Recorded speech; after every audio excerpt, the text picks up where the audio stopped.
PMI was started in 1990 for the purpose of basically using benefit of hybrid MIC mimic technology that was being used in the F-22s and the F-35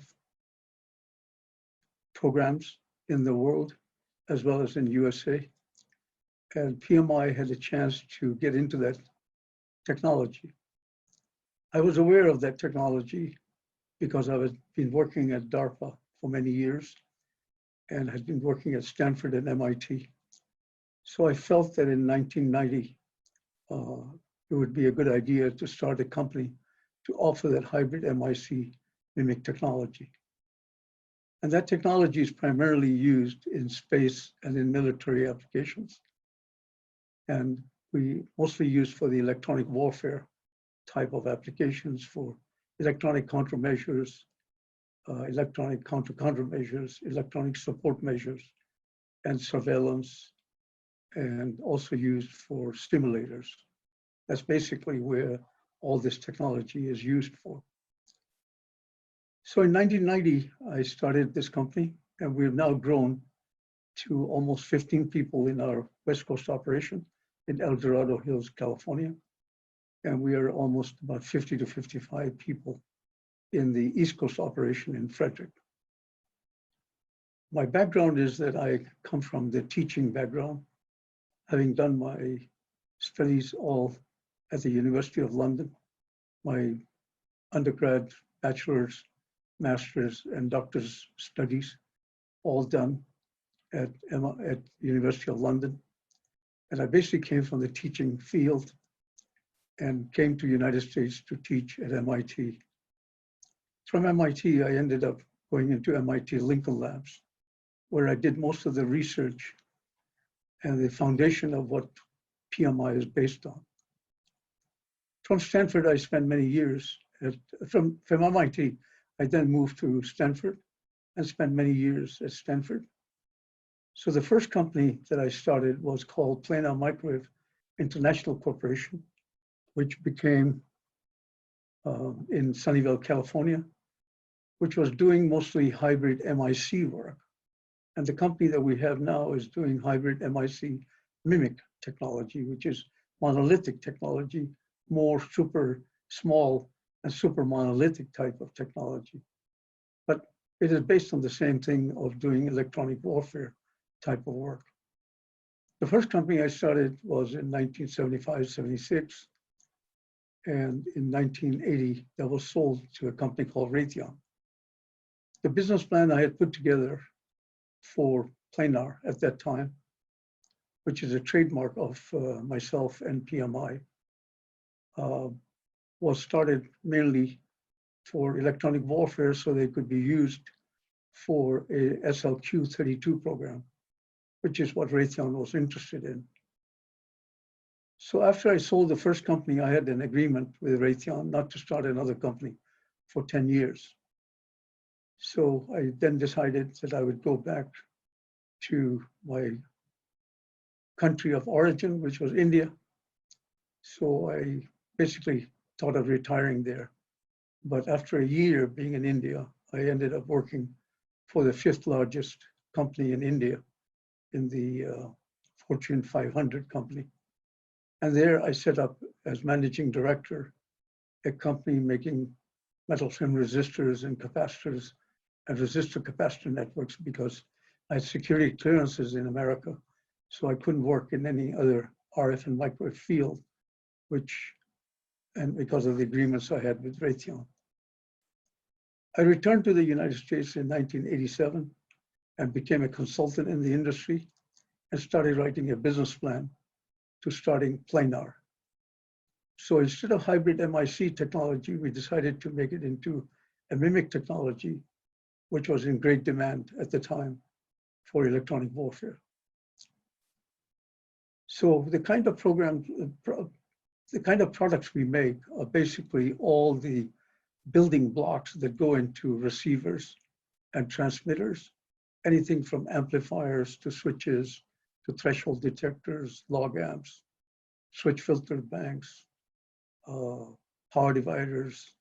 So these are the building blocks. So the first 5 years of PMI were spent in building up mostly all the processes of how do you fabricate a microwave integrated circuit and how do you fabricate a monolithic integrated circuit. The next 10 years of PMI were spent in developing single function components like diode detectors, like filters, like switches, like log amps. And then the next 5 years after that were spent on basically making multifunction components. From multifunction components, then we started going into modules and subsystems. So for the last 5 to 10 years, that's what area we've been concentrating on. Being background of teaching, I built up a very strong team. And the people that I have in the West Coast, I have 2 vice presidents that are running the operation. One is Ed Benson, and the other one is vice president of engineering, who is John Mariner. Both of these guys, it turns out, that had worked with me as technicians back in the 1980s. And it just happens by coincidence that they're now working for me again. But they're the ones who are really running the operations. And I groomed them back in the 80s, and now they're running the operation. In fact, because of COVID-19, it turns out that I haven't been to the West Coast operation since September. And these people are running the operations. The West Coast operation was started basically by purchasing the assets of Harry LLC and Genesis. And most of the work that is done there is on log amps and amplifiers, which are mostly done for exports. And the technology that is used there is based on the technology from Hewlett-Packard and Stanford and Avantech technology. While the technology that is used in the East Coast is mostly soft substrates, and the technology that is used in the West Coast is all hard substrates. And in the presentations that we have in the website, you will see on the technical facilities and the capabilities presentation, you'll see the photographs and you will see other Zoom photographs of the staff at West Coast and what they do. Most of the stuff they do is mostly exports to Mitsubishi in Japan, to Taiwan, to Singapore, to Australia, to Aselsan in Turkey. And they do both ITAR and non-ITAR work. The work that is done mostly in the East Coast operation is also the same as the West Coast operation, but majority of the work we do is mostly ITAR type of work, but also about 50% of the work is non-ITAR work, which we do. And the components that we do there and subsystems we are doing are, again, for electronic warfare type of applications. The team that I have running is the team that I have groomed for the last 30 years. The person who runs the operation, her name is Helen Steinhaus, and she's been with me for 30 years, and I groomed her. She was started her career as an assembler, but she worked her way up and went to college and school and teaching, and worked her up until now that she is now the executive vice president. Then I have Dave Durbin, who is the director of my subsystems group. But again, he joined me when he was 23, almost 23 years ago. And he's now running the subsystems group. And he's also the vice president of the company. And I'm sure you will see in his Zoom what he's doing and what programs he's working on. Then I have Sebastian Palacio, who is vice president. He's my chief applications engineer, and as well as my director of sales and marketing. He again started with me almost 21 years ago as a young man at the age of 20. And he has been groomed over the years to run the basically all the operations in the company as well. He's been through test lab, he's been through assembly, he has been through all the departments in the company to becoming the vice president of the company. Then the other vice president that I have who's running the place is our QA and QC manager, Jason Peacher. He's a gentleman who graduated from Villanova, and he's been with me over 10 years now. And he runs all the QA QC operation, which is very important for ITAR program. He not only runs the QA QC for East Coast, but also watches the West Coast operation. So these are my 4 vice presidents, and then they're followed by 2 production managers. One is Kevin Sims, who runs the subsystems group. And he joined me also when he was 18 years old, and he's been groomed over the last 20 years now. And he is doing an excellent job running the subsystems groups. And then the other gentleman is Stephen Basaba, who is a recent guy who joined us. And he's doing a fantastic job, and he's being groomed to basically take over from Helen Steinhaus to run the production operations. So altogether, the East Coast and West Coast operations, we're doing almost about, I would say, $13 million worth of sales. We have a backlog of over $10 million, enough for the next 10 months worth of production. And the future looks very good because we are tied into almost about 100 military programs. And many of the programs are repeat programs that orders keep coming year after year. And these are programs on the F-15, the F-16, the F-18s, some of the projects are for the F-35s, some on the F-22s. And these are with all the Fortune 500 companies like BAE, Lockheed, Raytheon, L3, where the programs where we were designed in.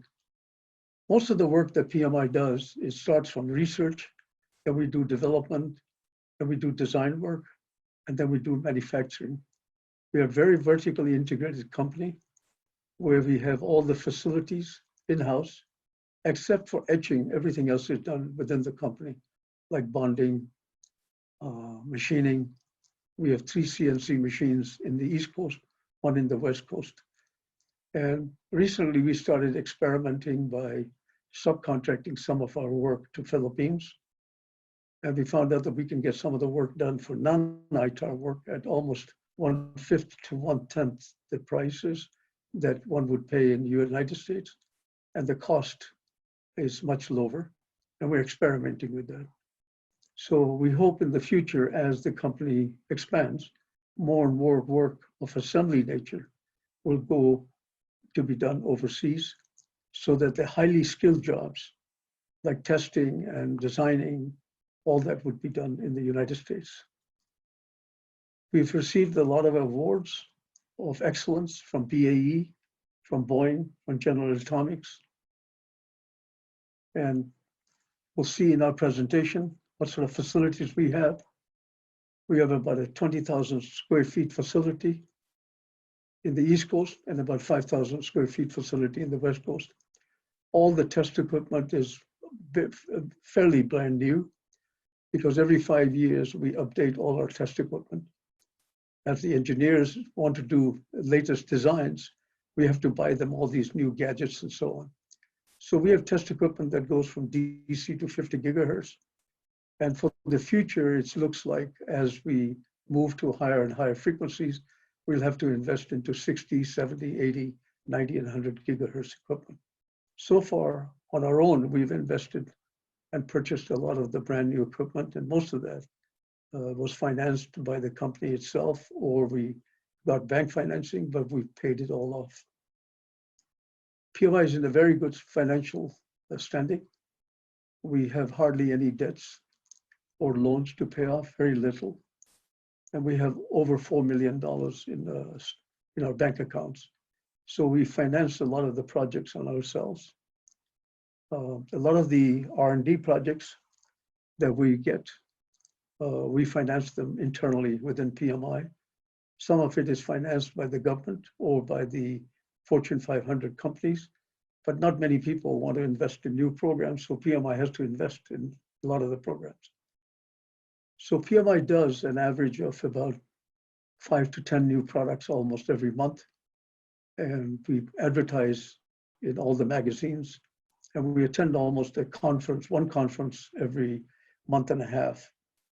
But because of COVID-19, we've increased our advertising budget to mostly all doing digital advertising in the magazines. And we've been booking at a fairly good orders every month. In fact, the best years would be in 2020 when we booked the maximum number of orders. We hope to book almost $14.5 million. And this year we expect to have a revenue of 13 million, and we're hoping that the revenue next year would be almost 14.5 million. And the future looks very bright. Since we're designed into a lot of the military programs, a lot of these orders are going to break through. Altogether, PMI has almost $37 million worth of intellectual property. And we've invested in a lot of the programs ourselves to the tune of almost $9 million in investment that we put in, which is all going to benefit in all the trade magazines. And just to get the products known in the world, we've invested almost $9 million over the last 30 years.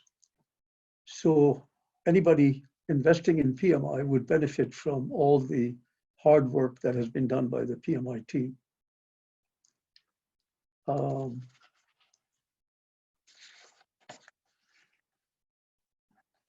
PMI has got a very good brand recognition. And by advertising every month and publishing it in the magazines, that costs a lot of money. We are spending almost close to $20,000 to $30,000 every month on just advertising alone. PMI has all the mill standards approvals. We're ISO 9000. We have mill standard 202 approvals. We have mill standard 883 approvals. We have IPC 610 approval for soldering. And that is very essential for anybody who wants to be in the military business to have those approvals. We are in very good standing with the US government. We have no violations of any nature. That we've got the ITAR approvals, and we're able to export our products. Over the years, we have invested a lot in the overseas market, and we used to do almost 0% sales overseas. And slowly, for the last 5-6 years, our overseas revenues have been almost 30%. So 70% of our orders are coming from US military, Fortune 500 companies, and the rest of them, 30%, are coming from overseas customers and Fortune 500 companies like Mitsubishi and the military operations in Taiwan or Australia. Wherever America does any trade or has allied nations agreements or with NATO countries, PMI is involved with that. I would love to invite all of you to come and visit PMI and meet the team. And I think you'll be impressed with the team who's running it. And I would love to have you come down and be our honored guests and see for yourself what we have to offer and meet the team on a one-to-one basis and interview them and see how they're running the operations. Since COVID-19 came out, since February, basically the whole company has been run by these vice presidents. They're younger in age than I am. And my son and daughter, who are both medical doctors, have quarantined me in the house, so I've not been able to go to the office. And as I mentioned, since September, I've not gone to the West Coast operation. And since February this year, I've hardly met my staff other than on calls on the telephone, or met them socially once or twice, or maybe in the whole 11 months, I think I've only met them 4 times in the whole year. So I'm very proud of the team because they're my students, and I'm very proud that they're running the company, in fact, better than I would run the company. My hard work of training these people has shown by the fact that they're achieving better results this year than all the years previously. And we have thanked the Lord and thank God that we have survived through this COVID-19. And touch wood, nothing has gone wrong.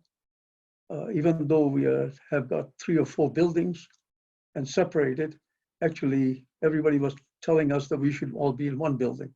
But this COVID-19 has shown us that it has helped PMI by having separate buildings so that there is separation between the assemblers and technicians and the people working there.